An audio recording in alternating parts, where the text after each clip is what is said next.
Alex, aren't we in football heaven right now? Absolutely. We're standing with Luis Garcia, Liverpool player, winner of the Champions League. And disclaimer right at the start, where both huge Liverpool fans have been for the last 2 decades. He came from Barca to Liverpool. It's 5'7". It's football heaven. We want to start with asking, first of all, you're here with the Champions League Cup. You're touring India. What's the experience like? Well, it's not my first time, as you know. Yes. And but it's true that when the Champions League with the UEFA, with the Champions League trophy too, tell me to come to Mumbai. I didn't know that it was Mumbai because it's been a contest somewhere around, and finally the Mumbai was the one who won, and they told me to come here. To be honest, it brought me so many good memories. As you know, we won the ISL here in Mumbai. It was a fantastic night for us, and I mean, I'm so happy to here. I love to come to India. It's been like twice in the last 6 months, something like that. Yeah. So I'm so happy and enjoying every moment. So that's out of the bag completely. You love Mumbai. I do. You do, I do. right? I have to say, a beautiful city. Yeah. All right, and I think they've gone it wrong with the song because you're not 5'7". No, I'm a bit taller. A little taller, 5'7". But Luis, from your time at Liverpool, considering we're Liverpool fans, your top moment perhaps would be at the Ataturk in Istanbul. Definitely, yeah. I have one question which I have to ask you, and a lot of people tuned in also want to ask you the same thing. What did Rafa Benitez tell you at halftime? Not much, to be honest. Not much. It was a tough moment for all of us. We just had the worst probably nightmare ever, that it was to lose 3-0 in 45 minutes against AC Milan. Imagine an Italian team. It was so tough to think that we have to score goals in the second half. As you know, the Italian teams are so tough. So I think for us the most important was to see Rafa Benitez so calm. It was like it was all planned. And we were thinking, why is so calm? He didn't smash one bottle of water or something. He wasn't angry with us. So he was so calm, and for us it was very important to feel that confidence. He said, no, listen guys, we're going to talk about change a little bit on the team. We changed Steven Gerrard, he went a bit front, Haman was in the middle. So he was so confident that we could do something. So we went outside thinking, listen guys, if the coach knows us the most and he thinks that we can do something, let's try to see how it goes. And well, I think it was pretty good. During the second half, as fans watching that live, the moment that we thought the tide was shifting was when Steven Gerrard went. Exactly. Was all that, of us. Was all yeah, of that, all that of was us. what. Because, like I said, the coach said, no, we're going to move Steven Gerrard a little bit forward, try to see if we can catch some good balls outside of the box. You know that he's got an amazing strike. So he scored the goals.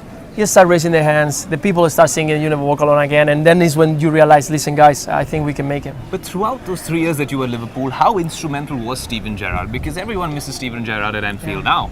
I mean, what's he like in the dressing room? We all do. No, he's a great teammate. I think. You played with him recently in the dressing room. Yeah. We played 2-3 weeks ago an amazing game for the Liverpool Foundation, and. You know, for me, it was a special guy because when I arrived, he took me in. It was that mate that you need that is from the country, who teach you, who brings you for lunch, who talk to you, try to get into the English culture that is totally different to the Spanish one.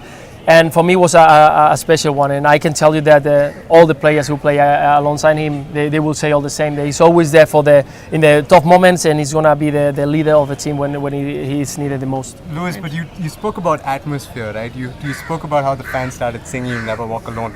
That makes your good stuff again. Yeah, exactly. Right now. But at this moment, right? You've played in India, and it's essentially they're trying to build that footballing culture here. You've played in both situations. What do you think about footballing?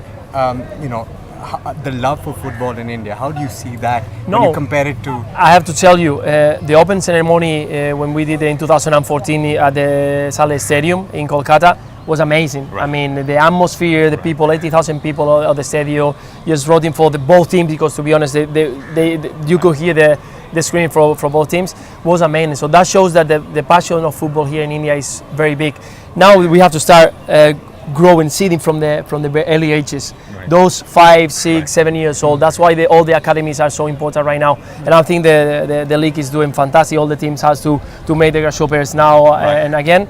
And that's what is going to make that in 10 years India's got a fantastic national team, teams everywhere, players moving to different countries, different continents, and that's how the football in India is going to continue growing. Absolutely. You know, there's one question which everyone tuned in wants an answer to, and let's set the record straight. Champions League winning season for Liverpool. Milan Baros loops it up.